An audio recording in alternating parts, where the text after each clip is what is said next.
मोहनदास करमचंद गांधी एक लापरवाह किशोर, एक भविष्य बनाने का सपना देखने वाला नौजवान।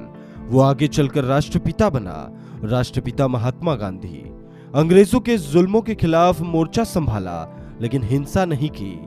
महात्मा गांधी मतलब महान आत्मा। मोहनदास करमचंद गांधी का जन्म गुजरात के पोरबंदर में 2 अक्टूबर 1869 को हुआ था। उनके पिता पोरबंदर रियासत के राजा के दरबार में दीवान थे। मां धार्मिक प्रवृत्ति की थी और हमेशा पुत्र को धार्मिक सहिष्णुता, साधारण रहन सहन और अहिंसा की सीख दी। गांधी जी की शुरुआती पढ़ाई राजकोट में हुई। 13 साल की उम्र में उनकी शादी कस्तूरबा से हुई। वो गांधी जी से 1 साल बड़ी थी। मोहनदास करमचंद गांधी युवा होने की तरफ कदम बढ़ा चुके थे। शराब पीने के साथ ही मांसाहारी बन गए थे, लेकिन एक दिन उन्होंने महात्मा बनने की राह पर कदम आगे बढ़ा दिए। बंबई के भावनगर कॉलेज में पढ़ाई के दौरान उन्हें लंदन के इनर टेम्पल में कानून की पढ़ाई का प्रस्ताव मिला। लंदन में थियोफिकल सोसाइटी से जुड़कर उन्होंने धार्मिक मान्यताओं और शाकाहार अपनाना शुरू किया। यहीं से उनके जीवन में बड़ा बदलाव आया। वो अपनी जड़ों की तरफ लौटने लगे थे। लॉ की पढ़ाई के बाद वो भारत लौटे, लेकिन पहला केस हार गए और फिर दक्षिण अफ्रीका का रुख किया। दक्षिण अफ्रीका में जब वो ट्रेन के फर्स्ट क्लास डिब्बे में थे, तो एक अंग्रेज ने सामान समेत उन्हें बाहर फेंक दिया। इस घटना के बाद ही उनका जीवन बदल गया और उन्होंने रंग भेद के खिलाफ लड़ाई शुरू की। 1915 में गांधी जी भारत लौट गए और अंग्रेज सरकार के रॉलेट एक्ट के खिलाफ आंदोलन शुरू किया। जब अमृतसर में जनरल डायर ने 20,000 लोगों की भीड़ पर गोली चलवाई, तो उनका हृदय व्याकुल हो उठा। यहीं से उन्होंने आजादी का आंदोलन शुरू किया। साल 1921 में गांधी जी ने असहयोग आंदोलन की शुरुआत की। हुकूमत ने उन्हें गिरफ्तार कर लिया, लेकिन वो झुकने वाले नहीं थे। 1930 में उन्होंने हजारों लोगों के साथ दांडी यात्रा निकाली और अंग्रेजों के कानून को तोड़ा। 1931 में लंदन में हुए गोलमेज सम्मेलन में उन्होंने भारत की ताकतवर छवि पेश की। गांधी जी वापस लौटे, देश में घूमे और लोगों से मुलाकात की। आखिर में उन्होंने 1942 को अंग्रेजों भारत छोड़ो आंदोलन चलाया। पूरा भारत उनके साथ चल पड़ा और 15 अगस्त 1947 को भारत को आजादी मिली। आजादी के साथ पाकिस्तान बना और मुसलमानों पर जुल्म होने लगे। गांधी जी ने इसके खिलाफ अनशन किया। उन्हें मुस्लिम परस्त कहा गया, लेकिन वो झुकने को तैयार नहीं थे। और 30 जनवरी 1948 को वो दिन भी आया जब दिल्ली के बिरला हाउस में प्रार्थना सभा के दौरान एक महान आत्मा की हत्या कर दी गई। बड़ी बात यह है कि महात्मा गांधी ने एक बार कहा था, मौत के बीच जिंदगी अपना संघर्ष जारी रखती है। असत्य के बीच सत्य भी अटल खड़ा रहता है। चारों ओर अंधेरे के बीच रोशनी चमकती रहती है। बापू के जन्म के 150 साल पूरे होने पर तमाम आयोजन हो रहे हैं, लेकिन उनकी सीख को खासकर राजनेताओं ने भुला दिया है। देश को आजादी दिलाने वाले महात्मा गांधी सत्य और अहिंसा के पुजारी थे। दुनिया को उन्होंने अहिंसा का संदेश दिया। उन्होंने देश के लिए जो भी किया उसे कभी नहीं भुलाया जा सकता। उन्होंने जीवन को सत्य की खोज में समर्पित कर दिया।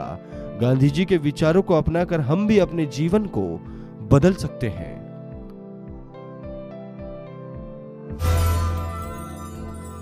आज यानी कि 2 अक्टूबर को महात्मा गांधी का जन्मदिन है। ये आप और हमें सबको पता है, लेकिन क्या आपको पता है कि आज महात्मा गांधी ही नहीं, बल्कि भारत के दूसरे प्रधानमंत्री लाल बहादुर शास्त्री जी का भी जन्मदिन है। जी हाँ, महात्मा गांधी जी के बारे में तो आपने खूब पढ़ा होगा और उनका जन्मदिन भी आपको याद रहता होगा, लेकिन शायद ही बहुत कम लोग जानते हैं कि आज ही के दिन देश के दूसरे प्रधानमंत्री लाल बहादुर शास्त्री जी का भी जन्म हुआ था। जी हाँ, 16 साल की उम्र से हिंदुस्तान की आजादी के संग्राम में कूदने वाले शास्त्री जी जब आजाद हिंदुस्तान में दूसरे प्रधानमंत्री बने, आज हम आपको उनके जीवन की कुछ रोचक बातें बताएंगे जो आपके लिए जानना बेहद जरूरी है। आजाद भारत के दूसरे प्रधानमंत्री लाल बहादुर शास्त्री जी का जन्मदिन भी 2 अक्टूबर को ही मनाया जाता है। लाल बहादुर शास्त्री का जीवन हर नौजवान के लिए किसी प्रेरणा से कम नहीं है। कैसे कम सुविधाओं के बीच पढ़ाई पूरी करना और देश के प्रधानमंत्री बनना ये कोई मामूली बात नहीं थी। शास्त्री जी ने अपना पूरा जीवन गरीबों की सेवा में समर्पित कर दिया था। शास्त्री जी का जन्म 2 अक्टूबर 1904 को उत्तर प्रदेश के मुगल सराय में हुआ था। 2 अक्टूबर 1904 को जन्मे शास्त्री जी जब 8 महीने के थे तभी उनके पिता शारदा प्रसाद का निधन हो गया। इसके बाद इनकी मां राम दुलारी देवी ने इनका पालन पोषण किया। 16 साल की उम्र में ही सन 1920 में शास्त्री जी आजादी की लड़ाई में कूद पड़े। शास्त्री जी ने जय जवान जय किसान का नारा भी दिया। लाल बहादुर शास्त्री अपने चाचा के यहाँ उच्च शिक्षा प्राप्त करने के लिए गए हुए थे। बता दें कि लाल बहादुर शास्त्री नंगे पांव ही कई मील की दूरी पर स्थित स्कूल जाया करते थे। उस भीषण गर्मी में सड़कें तक गर्मी से पिघल जाया करती थी, लेकिन शास्त्री जी का पढ़ाई के प्रति जुनून कम नहीं हुआ। लाल बहादुर शास्त्री अपने परिवार में सबसे छोटे थे, इस कारण उन्हें सभी प्यार से नन्हे बुलाते थे। मात्र 18 महीने के जब लाल बहादुर शास्त्री हुए तो उनके पिता का निधन हो गया। ननिहाल पक्ष के संयोग से उनकी परवरिश हुई और उन्हें मां का बहुत सहयोग मिला। यहीं उन्होंने प्राथमिक शिक्षा हासिल की और इसके बाद की पढ़ाई उन्होंने हरीशचंद्र हाई स्कूल और काशी विद्यापीठ में की। बता दें कि काशी विद्यापीठ से शास्त्री की उपाधि मिलने के बाद उन्होंने अपने नाम से जाति सूचक शब्द श्रीवास्तव हमेशा के लिए हटा लिया और नाम के आगे शास्त्री लगा लिया। लाल बहादुर शास्त्री जी महात्मा गांधी को अपना गुरु मानते थे। एक बार उन्होंने कहा था कि मेहनत प्रार्थना करने के समान है। शास्त्री जी महात्मा गांधी के समान ही विचार रखते थे। वो बापू की सोच से बेहद प्रभावित थे। हिंदुस्तान में लाल बहादुर शास्त्री की वजह से ही सफेद और हरित क्रांति आई। शास्त्री जी हरित आंदोलन से पूरी तरह से जुड़े थे। उन्होंने अपने आवास के लॉन में भी खेती शुरू कर दी।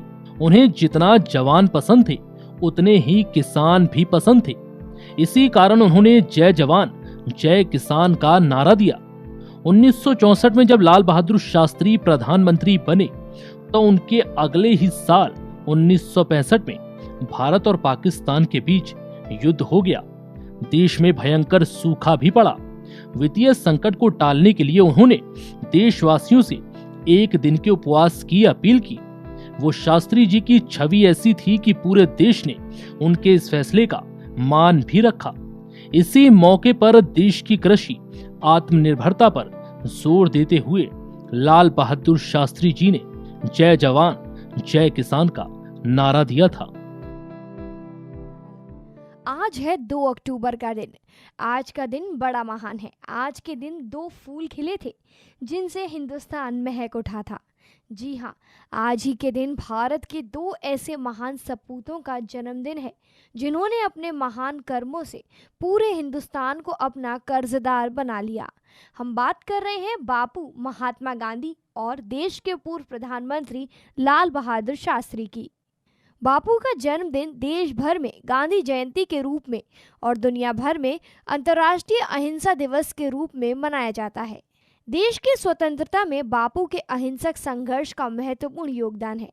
तो वहीं भारत को जय जवान जय किसान का नारा देने वाले देश के पूर्व प्रधानमंत्री लाल बहादुर शास्त्री ने इस योगदान को जाया नहीं होने दिया।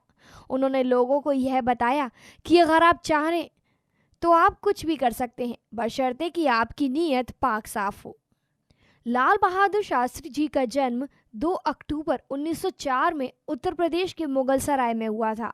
वह गांधी जी के विचारों और जीवन शैली से बेहद प्रेरित थे। उन्होंने गांधी जी के असहयोग आंदोलन के समय देश सेवा का व्रत लिया था और देश की राजनीति में कूद पड़े थे। लाल बहादुर शास्त्री जाति से श्रीवास्तव थे, लेकिन उन्होंने अपने नाम के साथ अपना उपनाम लगाना छोड़ दिया था क्योंकि वो जाति प्रथा के घोर विरोधी थे। उनके नाम के साथ जुड़ा शास्त्री काशी विद्यापीठ द्वारा दी गई उपाधि है। प्रधानमंत्री के रूप में उन्होंने 2 साल तक काम किया। उनका प्रधानमंत्रित्व काल 9 जून 1964 से 11 जनवरी 1966 तक रहा। गांधी जी से केवल भारतीय ही प्रभावित नहीं थे, बल्कि विदेश में भी गांधी जी के आदर्शों को माना जाता रहा है। साबरमती के संत ने अपने अहिंसावादी नीतियों से यह जता दिया कि इंसान अगर आप पर भरोसा कर ले तो जीवन की हर कठिनाइयों का सामना वो कर सकता है। बापू के आदर्शों पर चलने वाले लाल बहादुर ने उस समय अपना नाम सुनहरे शब्दों में अंकित कर लिया जब देश के कई हिस्सों में भयानक अकाल पड़ा हुआ था। उस समय शास्त्री जी ने देश के सभी लोगों को खाना मिल सके इसलिए सभी देशवासियों से हफ्ते के एक दिन व्रत रखने की अपील की थी। आज सशरीर शास्त्री हमारे बीच न सही लेकिन उनके आदर्श हमारे बीच में जिंदा हैं, लेकिन वो ना होकर भी हमारे बीच में मौजूद हैं। महात्मा गांधी एक व्यक्तित्व नहीं बल्कि एक भरोसा और विश्वास थे, और जो इंसान के अंदर मौजूद है वो एक वचन है जो हर कसम में साथ होते हैं, तो वहीं शास्त्री एक शपथ है जो अपने कर्तव्यों का एहसास दिलाते हैं कि हम कुछ भी कर सकते हैं। इसलिए ये दोनों हमसे तो कभी अलग हो ही नहीं सकते।